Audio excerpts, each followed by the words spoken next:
Bonjour chers élèves à Aide Service Éducation, classe première D. C'est votre professeur M. Katié, professeur de mathématiques. Nous allons progresser dans notre cours sur la trigonométrie. Bon, on avait déjà vu petit a, nous passons maintenant à petit b. Équation du type sinus de x est égal à a. J'ai dit si a appartient à l'intervalle fermé à moins 1, 1, l'équation admet des solutions. Si a n'appartient pas à l'intervalle fermé à moins 1, 1, l'équation n'admet pas de solution. Nous passons à la propriété. On dit sinus de x est égal à sinus de y équivaut x est égal à y plus 2k pi, ou x est égal à pi moins y plus 2k pi avec k appartenant à grand Z. Bien, nous prenons un exemple. Résoudre dans R, sinus de x est égal à 1 demi. Vous dites d'après la propriété, on a sinus de x est égal à 1 demi. Posez-vous la question de savoir quel est l'angle dont le sinus donne 1 demi. Donc l'angle dont le sinus donne 1 demi, c'est sinus de pi sur 6.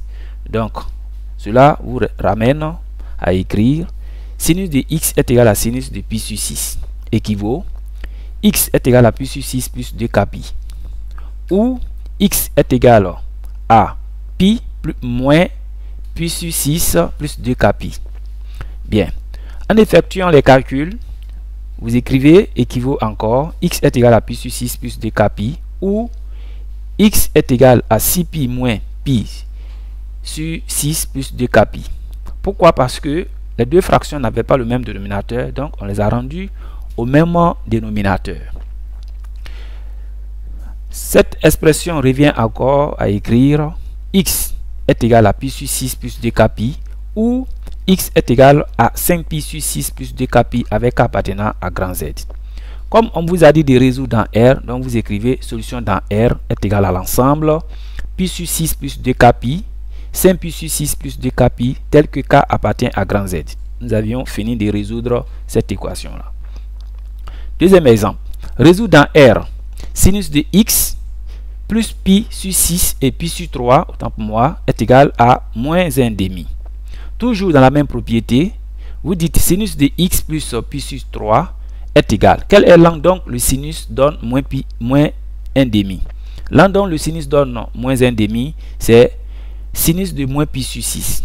Toujours dans la même propriété, vous écrivez x plus pi sur 3 est égal à moins pi sur 6 plus 2k pi, ou x plus pi sur 3 est égal à pi moins pi sur 6 plus 2k pi. Bien, donc vous aviez comme solution x est égal moins pi sur 6 moins pi sur 3, ou x est égal à pi moins pi sur 6 moins pi sur 3 plus 2k pi avec k appartenant à grand Z. Toujours dans la même résolution, x est égal, les fractions n'ont pas le même dénominateur. Ici nous avions 3, ici nous avions 6. Donc on prend le dénominateur commun comme 6. Donc on multiplie ici le 3 par 2, le numérateur aussi par 2. Donc cela vous donne moins pi moins 2 pi sur 6 plus 2k pi, ou x est égal à 6 pi plus pi moins 2 pi sur 6 plus 2k pi. Donc vous obtenez x est égal à moins 3 pi sur 6 plus 2k pi, ou x est égal à 7 pi moins 2 pi sur 6 plus 2k pi avec k appartenant à grand Z. On poursuit toujours la résolution. X est égal à moins pi sur 2 plus 2k pi, ou x est égal à 5 pi sur 6 plus 2k pi avec k appartenant à grand Z. Dans la solution, vous écrivez encore solution dans R est égal à l'ensemble moins pi sur 2 plus 2k pi, 5 pi sur 6 plus 2k pi, tel que k appartient à grand Z. Nous passons à la partie C. Partie C, équation du type tangente de x est égal à a. Propriété, tangente de x est égal à tangente de y équivaut x est égal à y plus k pi. Bien, on donne un exemple pour cette propriété. Exemple, résoudre dans R, tangente de x est égal à racine de 3. Vous appliquez la propriété. Posez-vous la question de savoir quel est l'angle dont la tangente donne racine de 3. L'angle dont la tangente donne racine de 3, c'est tangente de pi sur 3. Donc vous obtenez tangente de x est égal à tangente de pi sur 3 équivaut x est égal à pi sur 3 plus k pi tel que k appartient à grand Z. Donc solution dans R, c'est le singleton. Puisque c'est pas un ensemble, ne trouvez pas deux solutions, mais vous trouvez seulement que une seule solution. Donc vous écrivez solution dans R, c'est le singleton pi sur 3 plus k pi tel que k appartient à grand Z. Je vous ai dit de ne pas oublier que k appartient toujours à grand Z. Bien. Donc une fois fini, nous passons maintenant au petit 2. Équation du type a cosinus de x plus b sinus de x est égal à c. On va appliquer une méthode ici pour faire ce calcul là. Donc méthode, on dit on calcule radical de a carré plus b carré, c'est-à-dire les coefficients qui sont à côté de cosinus et sinus. Voilà, vous calculez leur module.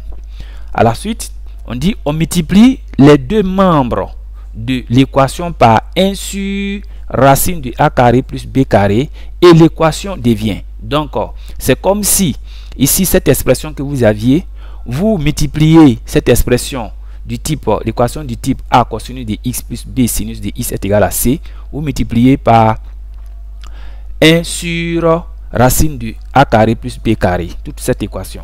Donc vous obtenez, l'équation devient a radical de a carré plus b carré cosinus de x plus b radical de a carré plus b carré sinus de x est égal à c sur radical de a carré plus b carré.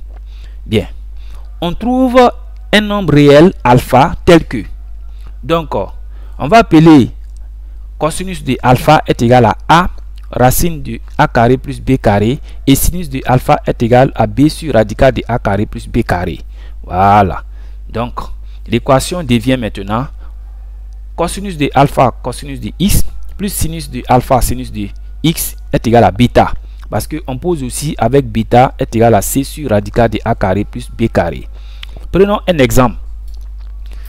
Résoudre dans R racine de 3 cosinus de x moins sinus de x est égal à 1. L'équation devient, puisque on vous a dit pour le faire, il faut d'abord calculer le module des coefficients. Donc j'aurai radical de x de 3 carré plus 1 au carré est égal à 3 plus 1 qui est égal à 4. Donc radical de 4 c'est 2. Donc vous obtenez 2 ici. Vous divisez tout, vous respectez la formule. Vous faites radical de 3 sur 2 cosinus de x moins 1 demi sinus de x est égal à 1 demi.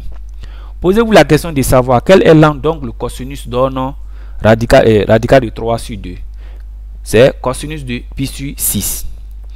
1 demi, quel est l'angle, donc le sinus est égal à 1 demi. C'est aussi sinus de pi sur 6. Donc vous allez avoir cosinus de pi sur 6 cosinus de x moins sinus de pi sur 6 sinus de x est égal à 1 demi. Bien.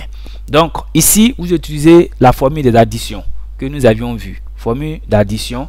Vous voyez que cette formule d'addition respecte cosinus entre parenthèses pi sur 6 plus x est égal à 1 demi.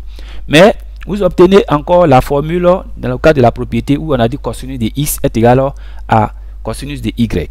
Vous obtenez cette propriété là encore. Mais regardez, tenez-vous bien. Qu'est-ce que vous remarquez? Vous voyez que 1 demi appartient bien à l'intervalle moins 1, 1. Donc, il y a solution.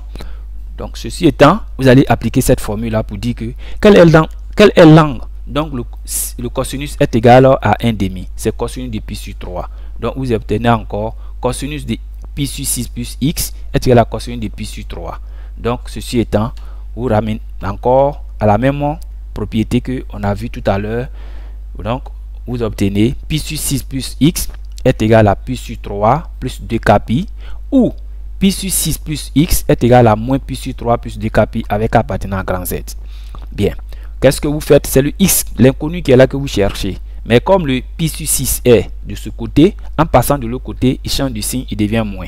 Donc, on obtient x est égal à pi sur 3 moins pi sur 6 plus 2k pi, ou x est égal à moins pi sur 3 moins pi sur 6 plus 2k pi avec appartenant à grand Z. On continue notre résolution. Donc ici, on rend les fractions au même dénominateur.